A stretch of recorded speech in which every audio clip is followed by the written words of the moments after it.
ఊర్లో ప్రతిరోజులాగా ఒక మామూలు రోజు. గాలంతా పొగగా ఉంది. రోడ్డు పక్కన ఉన్న చెట్టు ఎండిపోయింది. రాధ ఎండిపోయిన కట్టె ముక్కలను తీసుకుని వెళ్తూ ఉంటుంది.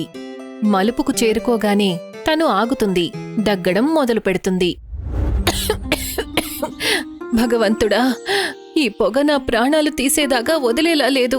రోజు ఉదయం సాయంత్రం ఈ కట్టెల పొయ్యి మీద వంట చేయటం ఒక శిక్షగా మారింది.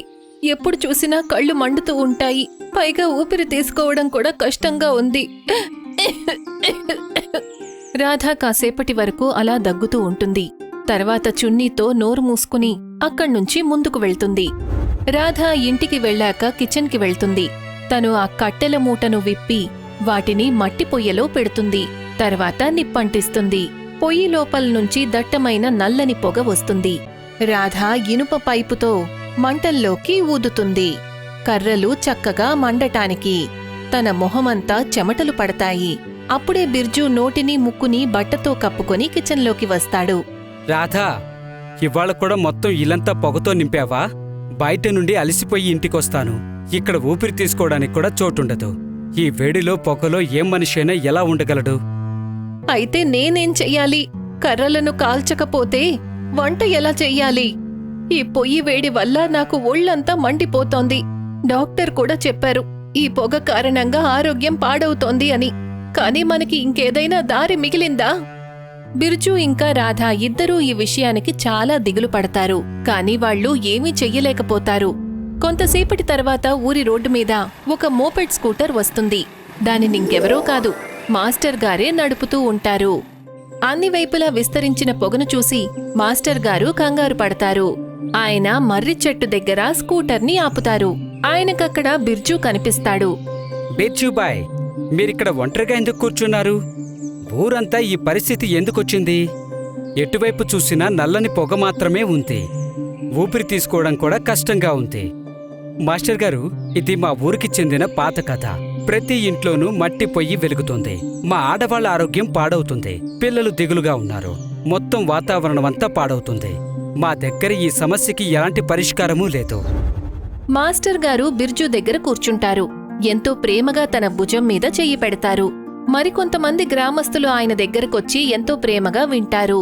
మాస్టర్ గారు నమ్మకం అలాగే ప్రేమతో నిండిన మాటలతో అందరితోనూ మాట్లాడతారు. ఉపాయం ఉంది. విజ్ఞానం ఇవాళ ఎంతో ఉన్నతి చెందింది. పట్నాలలో ఇప్పుడు ఎవ్వరూ కూడా కట్టెల పొయ్యి మీద వంట చేయడం లేదు. అక్కడ గ్యాస్ సిలిండర్ని ఉపయోగిస్తారు. దానివల్ల పొగ రాదు, ఆరోగ్యమూ పాడవదు. నేను మీ అందరికీ మాటిస్తున్నాను, నేను ఈ ఊరికి సిలిండర్ తీసుకునే వస్తాను. నిజంగానే అలా జరుగుతుందా మాస్టర్ గారు? మా ఇళ్లల్లో నుంచి ఈ నల్లటి పొగ ఎప్పటికీ దూరమైపోతుందా? ఒకవేళ అదే జరిగితే మీరు మాకు దేవుడుగా మారతారు. నువ్వస్సలు చింతించుకు బిర్జూ, నేను అలా తప్పకుండా చేస్తాను. వాళ్లందరూ నమ్మకంతో మాస్టర్ గారి వైపు చూస్తారు. మరొకవైపు గజ్జుబాయ్ తన మంచం మీద ప్రశాంతంగా నిద్రపోతూ ఉంటాడు. గురకలు పెడుతూ ఉంటాడు. పక్కనే ఒక సన్నని తాడుతో ఇనుప సుత్తి కట్టి ఉంటుంది. తాడు కింద కాలుతున్న కొవ్వొత్తి దానిని నెమ్మది నెమ్మదిగా కరిగిస్తూ ఉంటుంది. కొంతసేపటి తర్వాత తాడు తెగుతుంది. సుత్తి ఒక చిన్న లివర్ మీద పడుతుంది. మరొకవైపు పెట్టి ఉన్న పదునైన పిన్ గజ్జుబాయ్కి తగులుతుంది. గజ్జుబాయ్ ఉలిక్కిపడి పైకి లేస్తాడు. ఆ తర్వాత కింద పడగ్గానే అతని నిద్ర పోతుంది. ఓరి నాయనో, ఈ తాతగారి మిషన్ ఉందే, ఎప్పుడూ నాకే గాయం చేస్తోంది. అంతలో మాస్టర్ గారు అక్కడికి వస్తారు. ఆయన్ని చూడగానే గజ్జుబాయ్ వెంటనే లేచి నిలబడతాడు. రండి రండి మాస్టర్ గారు, చూడండి, మా తాతగారు ఒక కొత్త యంత్రాన్ని కనిపెట్టారు. గజ్జుబాయ్, మీ తాతగారు నిజంగానే ఒక మహావైజ్ఞానికులు. కానీ ఇప్పుడు నాకు నువ్వు అలాగే నీ విచిత్రమైన యంత్రాలు ఒక పెద్ద విషయానికి సాయం చేయాలి. నేను మన ఊరికి గ్యాస్ సిలిండర్ తీసుకురావాలి అని అనుకుంటున్నాను. నాకు నీ సహాయం కావాలి. అరే మాస్టర్ గారు, మీరు ఆజ్ఞాపించండి చాలు. గజ్జుబాయ్ మీకు తోడుగా ఉంటే మీ పని అయిపోయినట్టే. చెప్పండి, నేనేం చేయాలి? మాస్టర్ గారు ఎంతో ప్రేమతో గజ్జుబాయ్ భుజం మీద చెయ్యి పెడతారు. కొన్ని వారాల తరువాత ఎర్ర రంగు సిలిండర్లతో నిండిన ఒక పెద్ద ట్రక్కు ఊరికి వస్తుంది. గజ్జుబాయ్ ఇంకా మాస్టర్ గారు రోడ్డు చివర నిలబడి అవి రావడం చూస్తారు. ట్రక్ ఆగగానే గజ్జుబాయ్ ఒక సిలిండర్ని తీసుకోవడానికి పరిగెడతాడు. బ్యాలెన్సు తప్పుతుంది. కాని మాస్టర్ గారు తనని సంభాళిస్తారు. చూడు గజ్జుబాయ్, మన కష్టం వృధా పోలేదు. గవర్నమెంట్ వాళ్ళతో మాట్లాడి నేను ఈ సిలిండర్లన్నీ ఊరి కోసం తెప్పించాను. రేపు ఉదయం మనం వీటిని ఊరంతా పంచుతాం. భలే మాస్టర్ గారు, ఈ ఎర్ర రంగు గుండ్రపు డబ్బాలు చాలా అందంగా ఉన్నాయి. రేపు ఉదయం ఊరి వాళ్ళు చూసినప్పుడు సంతోషిస్తారు. కానీ ఇవాళ రాత్రి వీటిని జాగ్రత్తగా ఉంచాలి. నేను స్వయంగా వీటికి కాపలా కాస్తాను. మాస్టర్ గారు సరేనని తల ఊపుతారు. కొంతసేపటి తర్వాత కర్మచారి గజ్జుబాయ్ తయారు చేసిన టీన్ షెడ్లో సిలిండర్లను దింపుతారు. పనంతా పూర్తి కాబోతుంది. అప్పుడే మాస్టర్ గారు ఇంకా గజ్జుబాయ్ స్కూటర్లో అక్కడికి చేరుకుంటారు. మాస్టర్ గారు సిలిండర్లు లెక్క పెడతారు. కాని గజ్జుబాయ్ పక్కనే ఉన్న మంచం మీద కర్ర పట్టుకొని కూర్చుంటాడు. లెక్క పూర్తి చేసుకుని మాస్టర్ గారు తన దగ్గరకొస్తారు. సిలిండర్లు పూర్తిగా ఉన్నాయి గజ్జుబాయ్. ఇప్పుడు నువ్విక్కడ జాగ్రత్తగా ఉండు. నేను ఇంటికి వెళ్ళి కాస్త విశ్రాంతి తీసుకుంటాను. రేపు ఉదయం మనం త్వరగా లేచి పని మొదలు పెట్టాలి. మీరు కంగారు పడకుండా ప్రశాంతంగా పడుకోండి మాస్టర్ గారు. ఇక్కడ గజ్జుబాయ్ ఉండగా ఒక్క సిలిండర్ కూడా తన చోటు నుండి కదల్లేదు. కనీసం చీమ కూడా ఇక్కడికి రాలేదు. మాస్టర్ గారు గజ్జుబాయ్ని చూసి నవ్వుతారు. ఆ తర్వాత కాసేపటికి అక్కడ్నుంచి వెళ్ళిపోతారు. అర్ధరాత్రి గజ్జుబాయ్ గురకలు పెడుతూ నిద్రపోతూ ఉంటాడు. నిద్రలోనే అతను లేచి మరొక వైపుకు వెళ్ళిపోతారు. సిలిండర్లు ఏమాత్రం చూసుకోకుండా ఉండిపోతాయి. కొంతసేపటి తర్వాత గట్టిగా గాలి వీస్తుంది. చెట్టు కొమ్మలు చాలా గట్టిగా కదులుతూ ఉంటాయి. అప్పుడే ఒక పెద్ద వర్షం మొదలవుతుంది. ఇక ఊరి వీధుల్లో నీళ్లు నిండటం మొదలవుతుంది. నీటి వరద షెడ్ దగ్గరికి చేరుకొని సిలిండర్లను ఢీకొడుతుంది. చూస్తూ చూస్తూ సిలిండర్లు నీళ్లల్లో కొట్టుకుపోతాయి. మరుసటి రోజు వర్షం ఆగిపోతుంది. సూర్యుడు ఉదయిస్తాడు. మాస్టర్ గారు సిలిండర్లు పంచొచ్చనే సంతోషంతో షెడ్ దగ్గరికి చేరుకుంటారు. కాని అక్కడికి రాగానే ఆశ్చర్యపోతారు. షెడ్ దగ్గర ఒక్క సిలిండర్ కూడా ఉండదు. లేదు, ఇలా జరగడానికి వీల్లేదు. మొత్తం సిలిండర్లన్నీ ఏమైపోయాయి? ఇక్కడ కనీసం ఒక్క సిలిండర్ కూడా లేదు. అంతా ఖాళీగా ఉంది. అప్పుడే బిర్జు అక్కడికి చేరుకుంటాడు. అతను కంగారుగా అటూ ఇటూ చూస్తాడు. ఆ తర్వాత కంగారు పడుతున్న మాస్టర్ గారి మొహం వైపు చూస్తాడు. ఏమైంది మాస్టర్ గారు? సిలిండర్లేమయ్యాయి? మేమందరం ఉదయం నుంచి సిద్ధంగా ఉన్నాము. ఇవాల్టి నుంచి మా ఇంటి పొగ ఆగిపోతోందని. రాత్రి వాటిని ఎవరైనా దొంగిలించారా? బహుశా నిన్న రాత్రి వరదలో సిలిండర్లన్నీ కొట్టుకుపోయినట్టున్నాయి. నువ్విక్కడే ఉండు, ఇప్పుడే వస్తాను.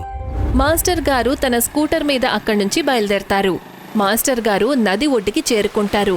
నది పరిస్థితి చూసి ఆశ్చర్యపోతారు. నదిలో వరద నీళ్లు చాలా వేగంగా ప్రవహిస్తూ ఉంటాయి. ఎప్పుడైతే మాస్టర్ గారు నదిని శ్రద్ధగా చూస్తారో అప్పుడు గజ్జుబాయ్ ఆయన వెనకే ఒక విచిత్రమైన మిషన్ తీసుకుని వస్తారు. దాని నుండి టిక్ టిక్ శబ్దం వస్తూ ఉంటుంది. మాస్టర్ గారు, నన్ను క్షమించండి. రాత్రి ఎంత పెద్ద వర్షం పడిందంటే నాకస్సలు తెలియలేదు. వరద నీళ్ళొచ్చాయి, మొత్తం సిలిండర్లన్నీ కొట్టుకుపోయాయి. నేను సరైన కాపలాదారుని కాదు. నిన్ను నువ్వు నిందించుకోకు గజ్జుబాయ్. ఇది ప్రాకృతిక ఆపద. కాని చూడు, ఈ గుర్తులు చెప్తున్నాయి సిలిండర్లు నీళ్లతో పాటు కొట్టుకుపోయి ఇటువైపు వెళ్ళాయని. మనం వెంటనే వాటిని వెంబడించాలి. చింతించకండి మాస్టర్ గారు. నా దగ్గర తాతగారి చుంబక యంత్రం ఉంది. అది ఇనుముని చాలా దూరం నుండి గుర్తుపడుతుంది. ఈ మిషన్ మమ్మల్ని చిన్నగా మన సిలిండర్ల దగ్గరికి తీసుకెళ్తుంది. మన దగ్గర సమయం చాలా తక్కువగా ఉంది గజ్జుబాయ్. మనం త్వరగా వెళ్ళాలి. ఊరి వాళ్ళు మన కోసం ఎదురు చూస్తున్నారు. ఇద్దరూ సరేనని తల ఊపుతారు. దట్టమైన అడవిలోకి బయలుదేరతారు. గజ్జుబాయ్ ఇంకా మాస్టర్ గారు నది ప్రవాహంతో పాటు అడవిలో వెళ్తూ ఉంటారు. గజ్జుబాయ్ ముందు వెళ్తూ ఆ విచిత్రమైన మిషన్ని ముందు ఉంచుతాడు. ఎప్పుడైతే మిషన్ ముఖ్య నదికి దూరంగా ఒక దారి వైపు ఉంటుందో అప్పుడది గట్టిగా శబ్దం చేస్తుంది. మాస్టర్ గారు అప్రమత్తంగా వెనక వెళ్తూ అన్ని వైపులా చూస్తూ ఉంటారు. ఆయనకి తెలుస్తుంది బురద గుర్తులు నది లోపలికి వెళ్లడం లేదు. నిజానికి ఒక రహస్య దారి వైపు వెళ్తోంది.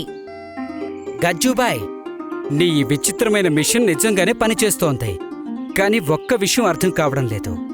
వరద నీరైతే తిన్నగా నదిలోకి వెళ్తోంది. మరి ఈ సిలిండర్లు ఈ ఎండుదారి వైపుకి ఎలా వచ్చాయి? మాస్టర్ గారు, తాతగారి మిషన్ ఎప్పుడూ అబద్ధం చెప్పదు. ఇది ఎంతో గట్టిగా శబ్దం చేస్తోంది. అంటే దీని అర్థం ఇనుము చాలా దగ్గరలో ఉంది. ముందు ఖచ్చితంగా ఏదో దాగుంది. పదండి, ముందుకు వెళ్దాం. మాస్టర్ గారు ఇంకా గజ్జుబాయ్ సరేనని తల ఊపుతారు. నది పక్కన ఉన్న దట్టమైన అడవి వైపు తమ దారిని మార్చుకుంటారు. గజ్జుబాయ్ ఇంకా మాస్టర్ గారు అడవి చివరికి చేరుకుంటారు. ఎదురుగా ఉన్న దృశ్యాన్ని చూసి వాళ్ల కళ్లను నమ్మలేకపోతారు. అక్కడ ఒక పెద్ద పాత నిర్మానుష్యమైన గోడౌన్ ఉంటుంది. అది అడవి లతలు ఇంకా పొదలతో మూసి ఉంటుంది. దాని చెక్క తలుపు మూసేసి ఉంటుంది, కాని విరిగిపోయి ఉన్నట్టు ఉంటుంది. ఎప్పుడైతే వాళ్లు ముందుకు వెళ్తారో గజ్జుబాయ్ మిషన్ గట్టిగా శబ్దం చేస్తుంది. అతను వెంటనే మిషన్ని కింద పెట్టి దాని శబ్దాన్ని ఆపడానికి దానిమీద కూర్చుంటాడు. మాస్టర్ గారు చెక్క తలుపుకి ఉన్న పెద్ద కన్నంలో నుంచి లోపలికి చూస్తారు. అక్కడి దృశ్యాన్ని చూసి ఆయన కళ్ళు ఆశ్చర్యానికి గురవుతాయి. గజ్జుబాయ్, చూడండి, ఎదురుగా పాత గోడౌనుంది. నీ మిషన్ సరైన చోటికి తీసుకొచ్చింది. సిలిండర్లన్నీ దీని లోపలే ఉన్నాయి. నిజంగానా మాస్టర్ గారు? కానీ వరద నీళ్లు సిలిండర్లని ఈ గోడంలోకి ఎలా తీసుకురాగలవు? నీళ్లకేమైనా కాళ్ళు చేతిలో ఉన్నాయా? మాస్టర్ గారు పెద్ద తలుపుల వైపు చూస్తారు. ఆయన ఆలోచనలు పడతారు. గోడౌన్ లోపల సిలిండర్లన్నీ ఎంతో శుభ్రంగా పెట్టి ఉంటాయి. అవి పూర్తిగా ఎండిపోయి నీళ్ల నుండి సురక్షితంగా ఉంటాయి. స్వార్థపూరితమైన సతీష్ అక్కడికి వస్తాడు. సిలిండర్ల దగ్గర చాలా పొగరుగా చెడు ఉద్దేశంతో నిలబడతాడు. అతని 2 గూండాలు కూడా అక్కడే నిలబడి ఉంటారు. చెడు, దీనిని అంటారు తలరాత అని. ఈ మాస్టర్ గారు పట్నం నుంచి ఊరంతటి కోసం ఉచితంగా సిలిండర్లను తెచ్చాడు. కానీ భగవంతుడు వరదని తీసుకొచ్చి సిలిండర్లన్నింటినీ కొట్టుకొచ్చి నది వైపుకు తెచ్చాడు. నేను సరైన సమయానికి శ్రద్ధ పెట్టి సిలిండర్లన్నీ లాక్కొచ్చాను. భలే యజమాని, ఇప్పుడు మనం ఈ సిలిండర్లని పట్నానికి తీసుకెళ్లి ఖరీదైన ధరకి అమ్మేయచ్చు. ఆ మాస్టర్ ఇంకా ఊరి వాళ్ళకి అనిపిస్తుంది వాళ్ళ సిలిండర్లు నదిలో కొట్టుకెళ్లి మాయమైపోయాయని. వాళ్ళు ఎప్పటికీ ఇక్కడికి రాలేరు. వాళ్ళు సిలిండర్ల వైపు చూసి నవ్వటం మొదలు పెడతారు. మాస్టర్ గారు ఇంకా గజ్జుబాయ్ చెక్క తలుపు వెనక నుంచి వాళ్ల మాటలు పూర్తిగా వింటారు. గజ్జుబాయ్ కోపంగా తలుపు దగ్గరికి వెళ్తాడు. కాని ఒక రాయిని గుద్దుకుని కింద పడిపోతాడు. అతని మిషన్ జేబులో నుంచి కింద పడుతుంది. గట్టిగా శబ్దం చేయటం మొదలు పెడుతుంది. గజ్జుబాయ్, నువ్వు ఎంత పని చేశావు? ఇదేం భయంకరమైన శబ్దం. దీనిని వెంటనే ఆపు, లేకపోతే వాళ్ళు మనల్ని చూసేస్తారు. గజ్జుబాయ్ వెంటనే మెషిన్ని తీసి దానిని ఆపే ప్రయత్నం చేస్తాడు. కాని దాని శబ్దము అస్సలు ఆగదు. అరే మాస్టర్ గారు, దీని బటన్ జామ్ అయిపోయింది. ఇది ఆఫ్ అవ్వడం లేదు. ఇప్పుడు నేనేం చేయాలి? గోడౌన్ లోపల ఉన్న ముగ్గురు మిషన్ నుంచి వచ్చే గట్టి శబ్దాన్ని విని ఆశ్చర్యపోతారు. వాళ్ళు చాలా కంగారు పడతారు. సతీష్ పూర్తిగా భయపడిపోతాడు. ఇదేంటి? ఇదేం భయంకరమైన శబ్దం? ఈ పాత గుణంలో ఏదైనా భూతముందా, లేకపోతే అడవి జంతువేదైనా ఉందా? యజమాని, ఇది భూతం శబ్దంలాగే ఉంది. ఈ చోటు శపించబడింది. ప్రాణాలతో బయటపడితే చాలు, పరిగెత్తండి, లేకపోతే ఈ భూతం మనల్ని ప్రాణాలతో ఉండనివ్వదు. ముగ్గురు అక్కడ్నుంచి పారిపోతారు. సతీష్ ఇంకా అతని 2 గూండాలు గోడౌన్ నుంచి బయటికి వచ్చి దట్టమైన అడవిలోకి పారిపోతారు. వాళ్ళు మాస్టర్ గారు గజ్జుబాయ్ దగ్గర్నుంచే వెళ్తారు. కాని వాళ్ళు చెట్టు వెనక దాక్కుని ఉంటారు. వాళ్ళు మౌనంగా వాళ్ళు వెళ్లిపోవడం చూస్తారు. వాళ్ళు వెళ్లగానే గజ్జుబాయ్ ఒక పెద్ద రాయిని తీసుకొని మెషిన్ మీద కొడతాడు. మొత్తానికి దాని శబ్దం ఆగిపోతుంది. చూశారా మాస్టర్ గారు? తాతగారి పనికిరాని ఆవిష్కరణ కూడా అప్పుడప్పుడు బాగా పనికొస్తుంది. భూతం శబ్దం అనుకొని ఎలా గబగబా పారిపోయారా చూశారా? నిజంగా గజ్జుబాయ్, ఇవాళని ఈ విచిత్రమైన మిషన్ అద్భుతం చేసింది. వాళ్ళు మన సిలిండర్లు దొంగిలించారు. నువ్వు పోరాడకుండానే వాళ్ళని తరివేశావు. ఇక పద, లోపలికి వెళ్తాం. 2 లేచి గోడౌన్ వైపుకి బయలుదేరతారు. మాస్టర్ గారు ఇంకా గజ్జుబాయ్ గోడౌన్ లోపలికి వెళ్తారు. మాస్టర్ గారు సిలిండర్ల దగ్గరకు వెళ్లి వాటిని శ్రద్ధగా పరిశీలిస్తారు. సిలిండర్లన్నీ పూర్తిగా సురక్షితంగా ఉంటాయి. వాటికి ఎలాంటి హాని కలగలేదు. సిలిండర్లు మొత్తం సురక్షితంగా ఉన్నాయి. గజ్జుబాయ్, ఒక్కటి కూడా తగ్గలేదు. ఇప్పుడు మనం వీటిని మళ్ళీ ఊరికి తీసుకువెళ్ళాలి. ఊరి వాళ్ళు మన కోసం ఎదురుచూస్తూ ఉంటారు. గజ్జుబాయ్ దృష్టి గోడౌన్ మూలన ఉన్న ఒక పెద్ద చెక్క బండి మీద పడుతుంది. దానిని సతీష్ దొంగిలించిన సిలిండర్లను తీసుకెళ్లడానికి అక్కడే ఉంచుతాడు. చూడండి మాస్టర్ గారు, దొంగలు మన కోసం బండిని కూడా ముందే ఏర్పాటు చేసి పెట్టారు. మనం ఈ పెద్ద బండి మీద సిలిండర్లన్నీ ఎక్కించి ప్రశాంతంగా మన ఊరికి తిరిగి తీసుకెళ్లొచ్చు. 2 సిలిండర్లను బండి మీద పెడతారు. అప్పుడే వాళ్లకి వెనక నుంచి చప్పట్లు కొట్టే శబ్దం వినిపిస్తుంది. వాళ్ళు వెనక్కి తిరిగి చూస్తారు. అక్కడ సతీష్ తన 2 గూండాలతో పాటు వచ్చి నిలబడి ఉంటాడు. భలే గజ్జుబాయ్, భలే. నీ ఈ మిషన్ని మెచ్చుకోవాల్సిందే. మమ్మల్ని ఇట్టే భయపెట్టింది. ఆహా, లేకపోతే ఏంటి? దీనికోసం వీళ్ళకి పురస్కారం ఇవ్వాల్సిందే. సతీష్ బాయ్ పురస్కారం. చూడు సతీష్, నువ్వైతే చేస్తున్నావో అది నేరం. మేం నిన్ను అలా ఎప్పటికీ చేయనివ్వం. అలాగా నన్ను ఎవరాపుతారో? గజ్జుభాయ్ ముందుకు వెళ్లి మాస్టర్ గారి ముందు నిలబడతాడు. నేను సతీష్ తన ఇద్దరు గూండాలను సైగలతో గజ్జుబాయ్తో పోరాడమని చెప్తాడు. గూండాలిద్దరూ గజ్జుబాయ్ దగ్గరికి పరిగెడతారు. గజ్జుబాయ్ కూడా పూర్తి ఆత్మవిశ్వాసంతో వాళ్ల వైపు పరిగెడతాడు. కాని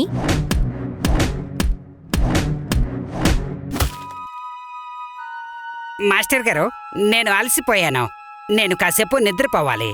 ఎప్పుడైతే గూండాలిద్దరూ మాస్టర్ గారి వైపు పరిగెడతారో అప్పుడు వెనక నుంచి సైరన్ శబ్దం వినిపిస్తుంది.